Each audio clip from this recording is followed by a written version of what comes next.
बिस्मिल्लाहिर्रहमानिर्रहीम। अच्छा, अब क्वेश्चन आ रहा है 3A1 winter 22 paper 21 define power. तो पावर के लिए फॉर्मूला एक ही होता है, that is energy over time. तो यहाँ पर या तो आप लिख दें energy over time per unit time, या फिर आप लिख सकते हैं यहाँ पे work done per unit time. तो ये पहला पार्ट एच इट इज़ हो जाएगा। खैर, नेक्स्ट पार्ट बोल रहा है वो 3A2 mechanical power P can be calculated using the formula P is equals to FV। Use the concept of work and the definition of power to show how this formula is derived. अच्छा, ऊपर उसने energy या work done बता दिया है, तो अब वो उसी से मुझे डिराइव करना है कॉन्सेप्ट ऑफ वर्क से। तो वर्क डन का फॉर्मूला मेरे पास होता है फोर्स टाइम्स डिस्टेंस। तो अब अगर मैं, और पावर का फॉर्मूला है वर्क डन ओवर टाइम। अगर मैं यहाँ पे लिख दूँ force times distance over time, जो कि सेकंड में होता है, और अगर मैं इसमें एक मैनिपुलेशन करूँ, अगर इसमें मैं बोलूँ कि फोर्स बराबर है, लेट्स से फोर्स बराबर है डिस्टेंस ओवर टाइम मतलब कि सेकंड में, तो मेरे पास ये चीज़ जो बन रही है distance over time, that is known as my velocity. तो मेरे पास जो ओवरऑल पावर का फॉर्मूला बन जाएगा दैट वुड बिकम FV। तो ये मैंने प्रूफ कर दिया। आई होप ये चीज़ समझ आ गई होगी। Let's proceed. The engine of a lorry provides 130 kilowatt of power to the lorry's wheels when it is traveling at a constant speed of इतना मीटर पर सेकेंड, 25 मीटर पर second along a horizontal road. Show that the resistive force opposing the forward motion of the lorry is 5200 Newton. अच्छा खैर, तो इसमें मुझे इसने power दे दी है, that is 130 exponent 3 watts. Velocity दे दी है that is 25 metres per second, और अब मुझसे वो रेजिस्टिव फोर्स मांग रहा है। अच्छा, कंसीडरिंग द फैक्ट जब मेरे पास कांस्टेंट स्पीड होगी सॉरी, इसका मतलब ये है कि फॉरवर्ड फोर्स बराबर है बैकवर्ड फोर्स के, मतलब कि जो रेजिस्टिव फोर्स है। तो अगर मैं यही फॉर्मूला अप्लाई कर दूँ P is equals to FV, तो F का फॉर्मूला बन जाएगा P ओवर V। तो मेरे पास ये बन जाएगा 130 एक्सपोनेंट 3 ओवर 25। तो उससे मेरे पास जो फोर्स आ रही है, लेट मी चेक इट, तो मेरे पास एग्जैक्ट फोर्स 5200 न्यूटन्स ही आ रही है। तो यही मुझे शो करना था और ये मैंने शो कर दिया है। नेक्स्ट पार्ट पे आते हैं। अच्छा, ये थोड़ा सा कॉम्प्लिकेटेड पार्ट है, इसमें सारी ट्रिग्नोमेट्री लग रही है, ओ लेवल की ट्रिग्नोमेट्री लग रही है मैथमेटिक्स की। अब ज़रा इसको समझेंगे तो इंशाल्लाह आराम से समझ आ जाएगा ये। The lorry in B travels up a straight section of road that is inclined at an angle theta to the horizontal as shown in figure 3.1। तो ये लॉरी है जो कि ऊपर जा रही है कांस्टेंट स्पीड से। इसने मुझे एंगल थीटा बता दिया, लॉरी का मास m है, रोड बता दी जो कि थोड़ी सी इंक्लाइंड है from horizontal. The lorry has a mass m and the acceleration of free fall is g। Determine an expression in terms of m, g and theta for the component of the weight of the lorry that acts parallel to the surface of the road। तो इसमें वो मुझे बोल रहा है कि मुझे wait निकालना है, कंपोनेंट ऑफ वेट निकालना है जो कि इसके पैरेलल चल रहा हो।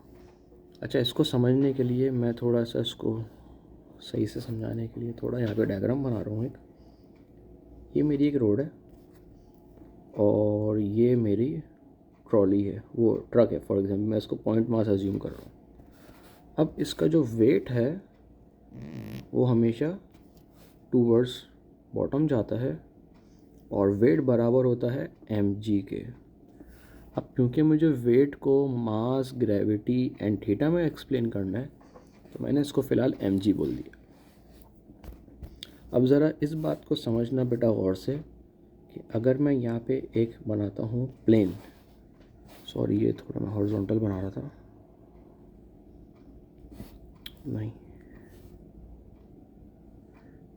अच्छा खैर है, समझ आ रहा है। लेकिन तो ये मुझे पता है कि ये मेरी वैल्यू थीटा की है, ये मेरा थीटा है जो कि मैंने यहाँ पे बताया हुआ है, सही है। तो जब ये थीटा होगा तो फिर ये भी थीटा होगा। आई होप ये बात क्लियर हुई होगी। रिफ्लेक्ट ऑपोजिट एंगल्स हैं। इसके पैरेलल जो चल रहा है वो इसका वेट है, तो मैं इसके पैरेलल एक ऐसी बना देता हूँ क्योंकि वेट हमेशा नीचे की तरफ एक्ट करता है, तो जो वेट इधर होगा वही वेट इधर भी होगा। अब कंसीडरिंग द फैक्ट कि इसके पैरेलल चल रहा है, तो अब अगर हॉरिजॉन्टल से ये थीटा लग रहा होता, फॉर एग्जांपल अगर वेट इस डायरेक्शन में होता फॉर एग्जांपल, तो मैं इसको कॉस थीटा बोल सकता था। कब बोल रहा हूँ? अगर ये पैरेलल होता टू एक्स एक्सिस, क्योंकि थीटा मेरा इधर है। क्योंकि अब ये पैरेलल है वाई एक्सिस के, तो यहाँ पे साइन थीटा लग जाएगा, ऑब्वियस सी बात है, क्योंकि अब ये एंगल यहाँ से आ रहा है जबकि वैल्यू यहाँ पर आ रही है। कब? जब ये वाई एक्सिस के पैरेलल है, क्योंकि थीटा भी उधर है।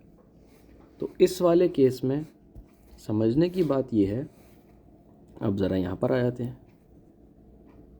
ये ट्रक है मेरे पास, ट्रक से एक फोर्स नीचे लग रही जो कि mg हो गई। अब अगर इसके मैं पैरेलल चलाता हूँ तो पैरेलल इसके ये भी चलेगा और ये भी पैरेलल है इसके। फिर से बना देते हैं, हाँ ये इसके पैरेलल हो गया। तो और जो इसका हॉरिजॉन्टल बनेगा वो कुछ इस तरह से बनेगा, इसको ज़रा रेड से बना देते हैं, ये इसका हॉरिजॉन्टल बनेगा। अब वही वाली चीज़ यहाँ पर है, क्योंकि अब ये पैरेलल चल रहा है एक्स एक्सिस, सॉरी ये ट्रक के रोड के पैरेलल चल रहा है। तो अब मुझे ये देखना है कि मास में वेट किधर है। मेरा वेट मेरा वर्टिकल पर है और एंगल हॉरिजॉन्टल से बन रहा है, तो यहाँ पे इसमें साइन लग जाता है। तो इसका जो ओवरऑल आंसर बनेगा वो क्या बन जाएगा? वेट का कंपोनेंट जो कि पैरेलल है टू द सरफेस वो बन जाएगा mg, my bad sorry, mg sine theta. I hope ये चीज़ क्लियर हो गई होगी आपको। अच्छा, अगर अभी भी क्लियर नहीं हुई ना तो मैंने इसकी एक अलग से वीडियो बनाई हुई है जिसमें मैंने समझाया हुआ है कि किस तरह से मैं इसको वाई एक्सिस के पैरेलल होगा तो क्या एंगल आता है, sine X Y X axis के पैरेलल होगा तो कौन सा एंगल आता है, इसकी पूरी वीडियो बनाई हुई है मैंने, तो वो देख लीजिएगा। Thank you. आगे बढ़ते हैं। The total resistive force remains unchanged at 5200 Newton and the engine now provides greater power to maintain the speed of 25 meter per second. The total mass m of the lorry is 36,000 kilograms. The angle theta is 1.4 degree. Determine the power in kilowatt now provided by the engine. अच्छा, उसने बोला total resistive force unchange रही है, मतलब resistive force उतनी की उतनी है। अब हुआ क्या है, अब इंजन को मज़ीद पावर लगानी है। अब वही वाली बात है कि बैकवर्ड फोर्स बराबर होगी फॉरवर्ड फोर्स के, सॉरी। तो अगर मैं किसी तरह से बैकवर्ड फोर्स निकाल लूँ तो वही मेरी फॉरवर्ड फोर्स होगी, उससे मैं पावर निकाल सकता हूँ। तो इनिशियली जो मेरे पास बैकवर्ड फोर्स थी दैट वाज 5200 न्यूटन। अब क्योंकि उसका वेट भी एक्ट कर रहा है तो वेट की वैल्यू मैं निकाल देता हूँ यहाँ पे। mg साइन थीटा से निकालनी थी, m पता है मुझे, दैट इज़ 36,000। ग्रेविटी तो आजकल 9.81 ही चल रही है, मल्टीप्लाइड बाय साइन 1.4 डिग्री। तो अब जो टोटल बैकवर्ड फोर्स हो गई है वो हो गई है 5200 प्लस ये वैल्यू जिसकी मैं वैल्यू निकाल रहा हूँ अभी। अच्छा, मेरे पास ये वैल्यू आ रही है 8628.46। तो इसको मैं राउंड ऑफ कर, बल्कि राउंड ऑफ ना करो, इसी को ऐड कर लो 5200 में, तो ये कुछ बन जाएगी 8628.47 कर लेते हैं। चलो इसको, तो टोटल बैकवर्ड फोर्स हो गई है प्लस 5200, दैट्स मेक इट 13822। तो इसको अगर मैं 2SF पे रखूँ तो ये 14000 बन जाएगा, और 3SF पे रखूँ तो ये 13800 बन जाएगी टोटल बैकवर्ड फोर्स।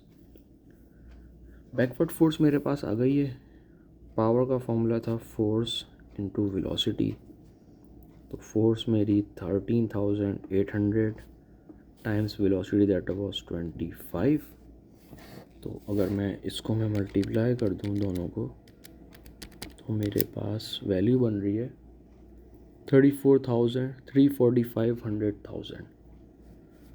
लेकिन अगर मैं इसको ओरिजिनल वैल्यू ही रखता हूँ दैट वाज 13828.47 टाइम्स 25, तो मेरे पास अब जो वैल्यू आ रही है वो भी 345 ही आए, तो कोई फ़र्क नहीं पड़ रहा। तो पावर को मैंने रख दिया कितना, 345 किलो वाट्स। अब क्योंकि हर चीज़ 2SF पे चल रही थी, तो इसको जब मैं 2SF पे करूँगा तो ये बन जाएगा 350 किलो वाट्स। तो इसका आंसर 350 किलो वाट्स लग सकता है। आई होप ये क्वेश्चन समझ आ गया होगा। इंशाल्लाह फिर नेक्स्ट क्वेश्चन मुलाकात होगी।